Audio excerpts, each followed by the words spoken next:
very dangerous and that I must be involved with this guy in some way to him to be coming after me like that. She knew who he was. The police knew who he was.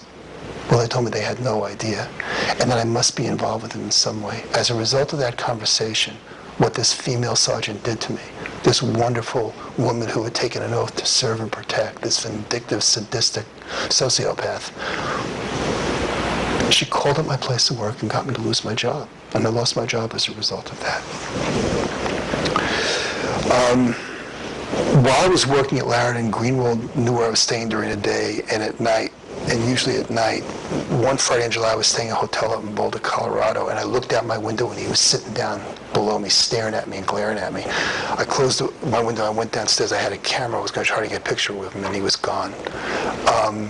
The next day, a young black man registered at the hotel I was staying in the room across from me. There was no doubt in my mind that he was that this person was hired by Greenwald to watch me. I actually saw this guy on 2 other occasions over the next year or 2, and I'll talk about those. And on one occasion, I actually left my room, and as I walked, I could hear his door open. I turned around, he was peeking around the door, and as soon as he saw me turn around, he peeked back in, so I couldn't get a hold of him. Later, I left Boulder and went back down to Denver, driving down the highway, and this guy had come up behind me in a beat-up red car, looked at me and sped by me doing about 90 miles an hour. He had followed me out of the hotel. On December 24th, while driving in Denver, I saw the same exact young black male follow me in a white sedan. That was a few months later. Going back to June. So during June, I put my house up for sale because I no longer felt safe. I had spent thousands of dollars staying at hotels since that time. On the 16th of August, I met again with Mr. McGee, Larry McGee, the private investigator. He had contacted Greenwald, the person who was stalking me. The detective called. He had a number that was listed as, I won't give it out. The detective called this phone number and spoke with Mr. Greenwald. The conversation was short, and Mr. Greenwald was adversarial and wouldn't talk to the detective for any specific length of time. Mr. Greenwald denied any knowledge of the car he was driving during the initial road rage incident he had with me in 2007. Said it didn't belong to him. He said that he had previously left messages with Mr. Greenwald at this phone number. The detective had received one voicemail response where Mr. Greenwald gave him a return phone number in Las Vegas. When Mr. Greenwald left this message with Mr. McGee, he called from a phone booth, which Mr. McGee said was very suspicious. The detective found out that Mr. Greenwald owned several businesses. Most of them were defunct now, most of which he thought were just fronts for his criminal activities. It was obvious to both McGee and to me at that time that this guy was involved with organized crime. On the 21st, I called and spoke with Mr. Greenwald. Mr. McGee was there, taping the phone call. And I started off the phone call telling Greenwald, I'm here by myself, I'm not taping the phone call. And as soon as I said that, McGee in the background said something loud enough so Greenwald could hear that somebody else was there.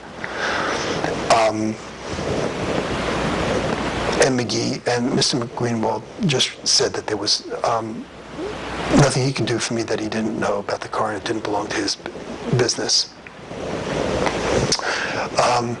Mr. McGee later charged me $140. He said he couldn't find anything on Mr. Greenwald, and McGee said that he wanted to put in a report with the Colorado Bureau of Investigation. I gave him he charged me $140 for that, and he never got a copy of the report back. Months later, he never got it. I never paid him that $140, but he never got the report back.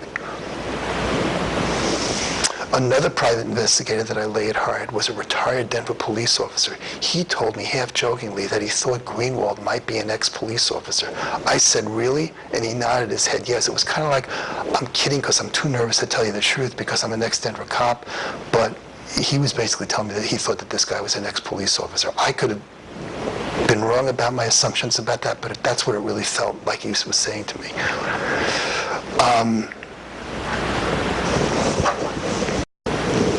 So I continued to see cars follow me, and there were some people on foot following me too. I won't go into that now, it would just take me too long. But I continued through August staying in hotels. I went back to my house one time and found that a stained glass pane on my front door, it was a customized front door, had been broken, and there were no rocks underneath, so somebody had come up and just punched it and broken it.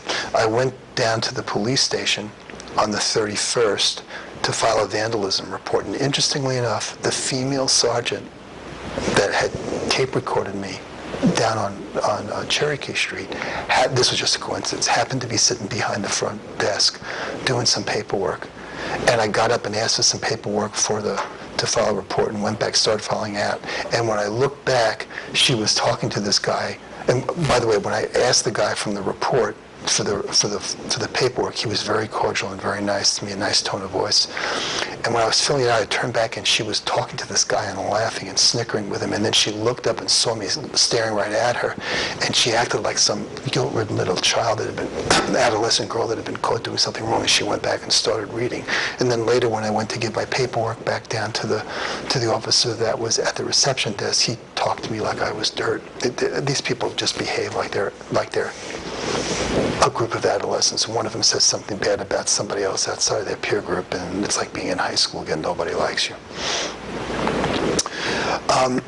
In early July, about 2 weeks after there's something else I hadn't mentioned. Earlier in July, about 2 weeks after I had the meeting with the female police sergeant on July 6th, I was driving near the District 3 police station, and I was driving north on a major street, and a police SUV comes up behind me in my car and starts tailgating me. And the windows were blacked out and I couldn't see it, but I did know for a fact that Sergeant Jones drove that car during his shift, and his shift was on the weekends, and there was only one of those in District 3. So Sergeant Jones was backing me, following me for a half a mile this far away from me, and at one point I look at him and I'm looking thinking, this is exactly what Greenwald did to me. This guy's terrorizing me in the same way because he probably heard from this female sergeant or the reception guy that she had been talking to about what a jerk I was. And this guy's followed me all the way back into Cherry Creek, a few miles, and all the way in I turned into the parking lot of a supermarket and didn't follow me, never stopped me, never did anything, was just terrorizing me in the street. This is a man who took an oath to serve and protect the people of his community. You know, again, when you've been doing what I've been doing long enough, and you've been helping put back together that puzzle that we call the human being, you can see one significant piece of that puzzle and know what 90% of the puzzle looks like. If this guy isn't a sociopath, if Sergeant Jones isn't an absolute complete